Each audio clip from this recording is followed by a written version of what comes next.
I'm just a guy who loves Disney that has way too much time on his hands. If anybody from Disney is watching, please don't sue me. I'm here to rate, review, and describe all of your favorite things from the magical world of Disney. I'm File91e and welcome to my Disney news and reviews. Hello everyone and welcome to this week's Disney news and reviews. I'm File91e. Pretty cool week this week, guys. Had a bunch of stuff going on, but I'm really looking forward to next week because I got some time off coming up and I'm really looking forward to it. My birthday is going to be next week and it's going to be awesome. You know, I know what I'm going to be doing for it, so that should be fun. I'm not much of a partier, so don't think I'm going out or going and getting stupid or anything like that. I'm just kind of relaxing and because I really don't like to party it up too much. I don't know, I guess that's just not my thing. But yeah, so that should be fun. Next week I'll be doing a special File91e birthday episode where I review two of my favorite attractions. It should be a nice long episode because it's going to be pretty much all the footage I have of those things, which is going to be awesome. So yeah, so that should be fun. But real quick before I get into the news, I want to congratulate a friend and a subscriber and also a person who has their own channel here on YouTube, a Jackie-O. She just completed her Disney college program.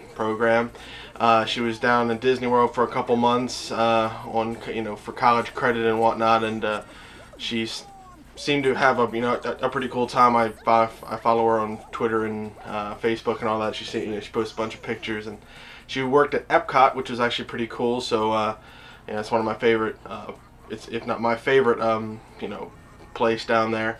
So I just want to say congratulations to her in completing it. And she actually did a marathon Disney. She had a marathon Disney day. She went to the Magic Kingdom, the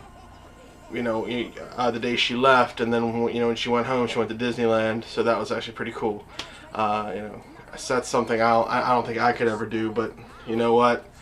That's a dedicated Disney fan there. So congratulations, Jackie-O, on completing that. And I think that was a pretty cool experience despite all of the weird customers and stuff down there. So she might be doing some other videos on that. I'm not sure.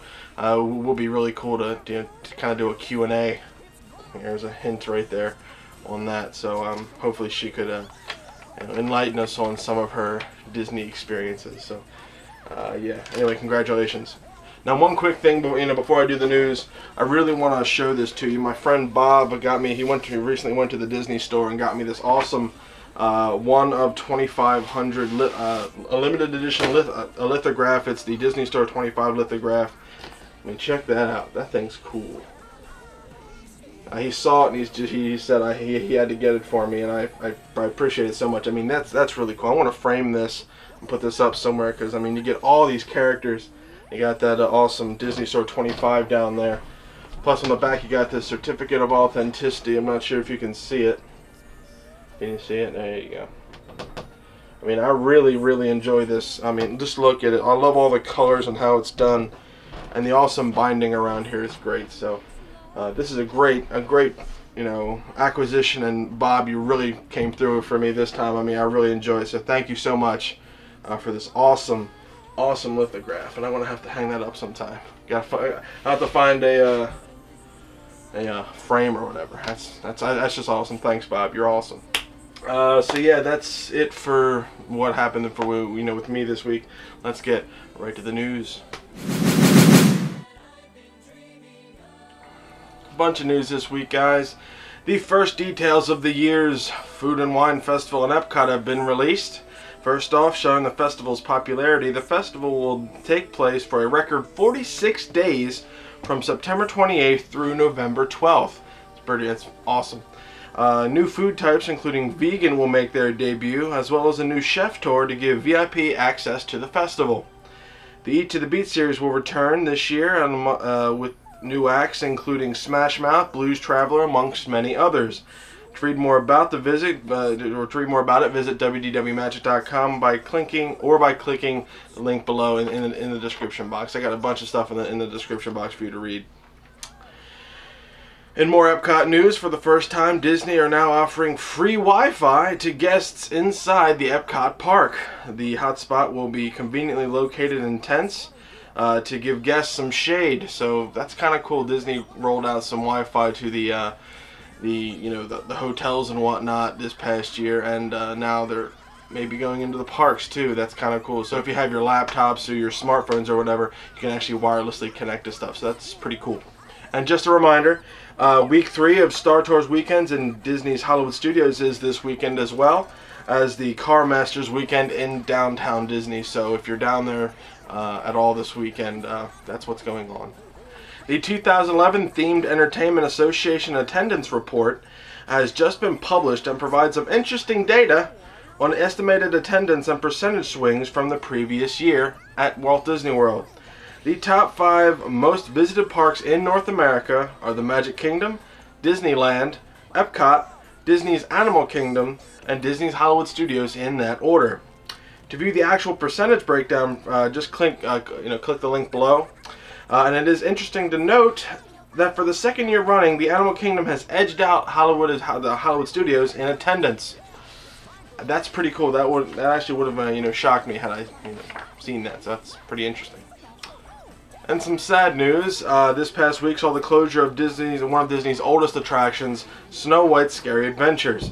The classic Fantasyland dark ride is closing to make way for the new Princess Meet and Greet, Princess Fairy Tale Hall, opening in late 2013. And I'll give you more information on that stuff when I review it. I just wanted to mention it here in the news section, because it is news. But this week wasn't all doom and gloom. Disney's Art of Animation held its grand opening celebration this past week and welcomed guests into the resort for the very first time. The remaining phases open later this year, with the Cars Suites debuting on June 18th, the Lion King Suites on August 10th, and the Little Mermaid rooms open September 15th. To read more about the opening day and see the videos, click the link below. Very cool stuff. And some rehab and refurbishment news. The Country Bear Jamboree is scheduled to be closing for a lengthy refurbishment from August 22nd to October 17th, reopening on October 18th, so remember that. And finally, the Liberty Square Riverboat is scheduled to be closed for a brief refurbishment starting August 4th through August 10th, reopening on August 11th. So keep that in mind if you're going to be heading down to Disney World during those times, that those 2 attractions won't be open. So yeah, that's it for the news this week. Let's get right to the reviews. Now again, I am going to be mentioning Snow White, or reviewing rather, Snow White's Scary Adventures in honor of its closing. It is a pretty big, well, kind of a big thing, because it was one of Disney's oldest attractions. But the first thing I want to review is the Hollywood Brown Derby in Disney's Hollywood Studios. This review is coming by way of a friend of mine who asked me if I could review this for them. It's very cool. They went down to Disney World a couple years ago, and they enjoyed this and remembered this, so they asked if I could review it. And it's always been one of my one of the things that I've always wanted to go to. I never have actually been to this restaurant, but so I'm going based on reviews and whatnot. I'm just trying to give some information as to what it is and to why you should go to this place. Now, this restaurant sits smack dab right in the middle between Sunset Boulevard and the Great Movie Ride. So a lot of people pass it without even actually really realizing what it is. It's right next to that garden where you see the Fantasia Mickey with the brooms and whatnot. It's right there. A lot of people pass it, like I said, and don't really realize what it is. It is a table service restaurant that serves American gourmet food, and this restaurant can be booked for the Fantasmic Dinner Package. Just so if you're going down there and book the Fantasmic Dinner Package, which is pretty cool. You basically pay for the meal and optimal seats in Fantasmic. It's very cool. And it is on the dining plan, but you have to use 2 table service credits to enjoy the meal here. And it is recommended that you make reservations early, because this is a very, very, very popular restaurant among people that actually know how good it is. Now, this restaurant is patterned after the famous Hollywood landmark Brown Derby restaurant in Hollywood, California. Now, many celebrities frequented this original restaurant, and it is showed by all the celebrity caricatures that are adorned on the walls of this place. Now in 1987, the Brown Derby began its licensing program with Walt Disney World and opened its first licensed restaurant in Disney's Hollywood Studios. They extended the license in 1990 to 3 other agreements in Euro Disney, Disneyland Paris, and Tokyo Disney. Now, like I said, just like the original, the walls of this lovely restaurant are lined with caricatures of the stars, and the tables are covered in crisp white linens, and rich wood paneling is used throughout. This is a nice restaurant. It's a very upscale restaurant. Now, the coolest thing about this restaurant, though, is that you can walk in. It doesn't matter. There's no dress code. You don't have to be dressed in your finest to enjoy this awesome cuisine that's there, you know. Now, if you're lucky, there might actually be a live performer there to give you background music as you eat. This is one of the few places where you can actually get fine dining and still dress, you know, in your theme park garb, which is actually really cool. Now, there are some tips to make your experience more enjoyable. Take time to wander around and look at all those caricatures of the stars. I mean, you see a lot. There's brass derbies that are used as lampshades, all the little fine details that this place has. You know, the photographs, memorabilia, like I said.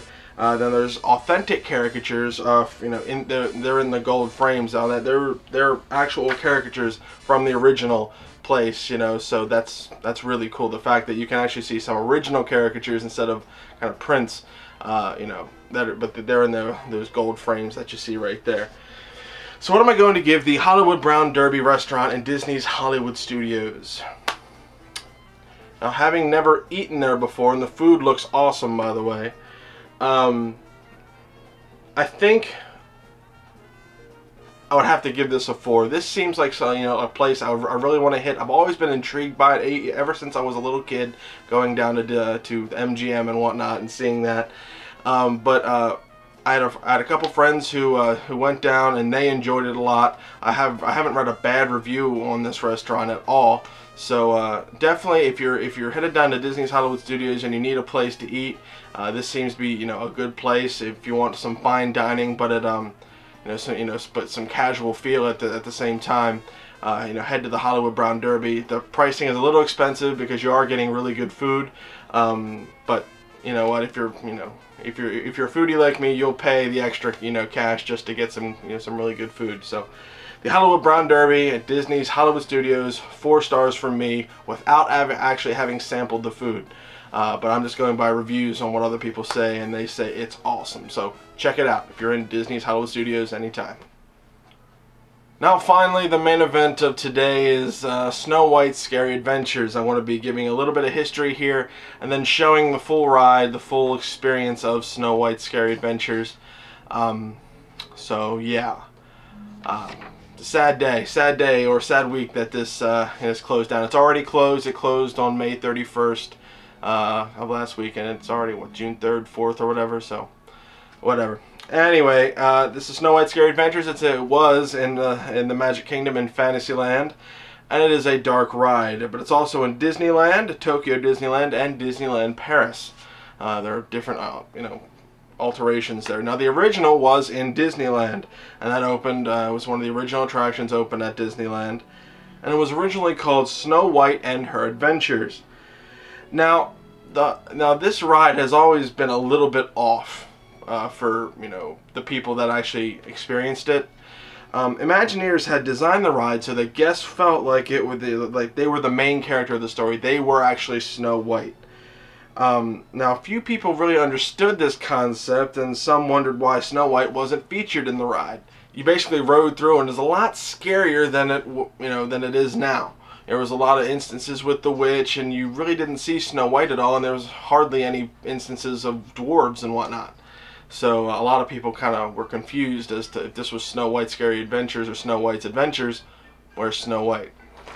Now, the original Walt Disney World version of the ride in 1971 was very different and arguably scarier than the one in Disneyland. Snow White did not appear, and the dwarves only showed up in one brief scene.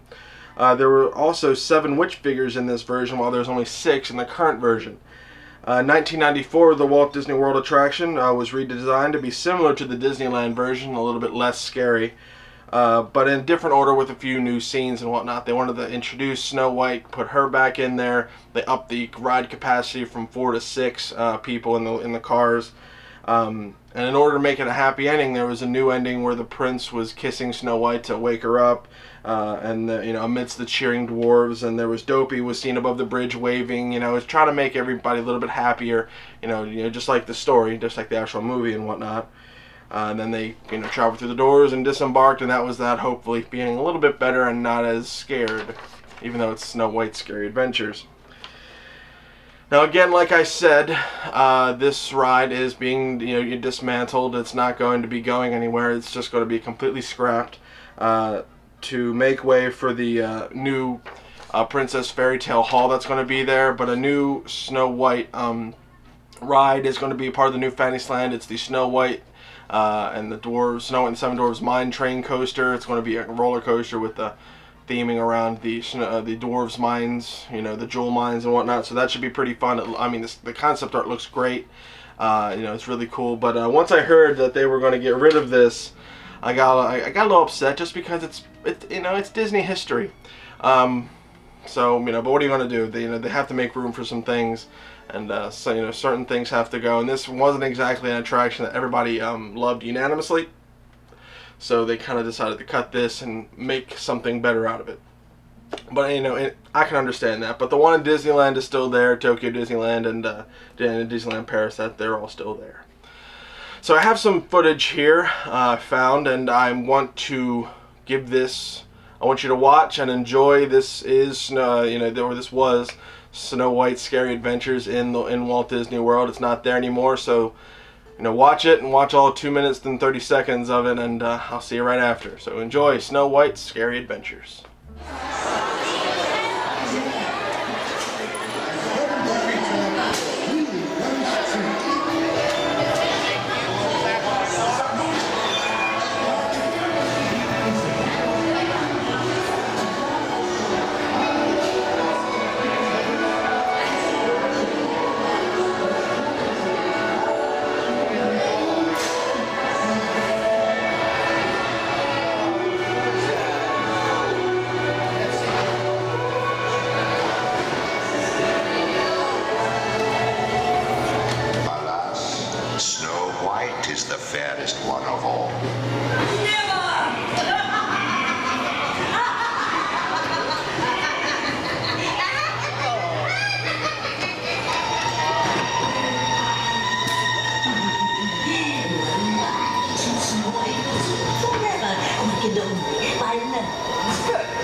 Well, there it is, Snow White Scary Adventures. I hope you guys enjoyed that. That is what is being dismantled and whatnot and being taken away. But if you want to see them, see it again, you can go to Disneyland or Tokyo Disney or Disneyland Paris. So what am I going to give Snow White Scary Adventures in the Walt Disney World version, from the Magic Kingdom and Fantasyland? Honestly, I'd give it a 3. This was one of those attractions that you could go on, but then if the line was too long, I'd say skip it. It was kind of a coin flip. If you wanted to get on it, go. If you didn't want to, you're not really missing too much. It was never one of my favorite attractions. I just enjoyed it for the history of it. It was one of the original attractions in Walt Disney World. But again, times have changed, and you gotta keep up with the times. They're not completely. You're removing Snow White from it. From Fantasyland, they're upgrading it and giving them a new prominent coaster, which is very, very cool. But there's a little bit of part of me that goes, man, this is Disney history, and the fact that they're removing it from Walt Disney World is whatever. It kind of sucks. But the knowledge that I can go to Disneyland or any of the other 2 parks that have it and go on it, it is what it is. They're all a little bit different, so you're never going to experience this particular ride ever again in its exact form. But you know what? Times change, and it's time to move on. So, au revoir to Snow White Scary Adventures, which I gave 3 stars. So, unfortunately, you can't check it out. It's all past memory now. Check it out on YouTube or whatever in order to see what you missed. Well, I hope you guys enjoyed this week's Disney News and Reviews. I'm sorry, I've been off today. There's a lot of cuts in here. It's only because I really can't get my mind right. I don't know what's going on. I guess I'm just too excited about my, my time off, coming up. That's my birthday. I'm so excited. Again, I'm going to be doing that, that birthday thing. Again, thanks, Bob, for this awesome lithograph. I really appreciate it. You are awesome. Yeah, so if anybody from Disney is watching, please don't sue me. I want people to go down to Disney World and enjoy your rides. Well, not Snow White Scary Adventures anymore, that's not there. But when you open the Snow White and the Seven Dwarfs Mine Train coaster, that's going to be awesome. So yeah, please don't sue me for that. But if you are going down to Disney World, you can go to allears.net, touringplans.com, wdwmagic.com for all of your latest and greatest Disney news. WaltDisneyWorld.com is good too. Straight from the horse's mouth. You can't go wrong with that. Again, I'm sorry because I know I'm off today for some reason. I don't know why. But yeah. So see you guys next week for my special birthday edition of my Disney news and reviews. See you next week, guys.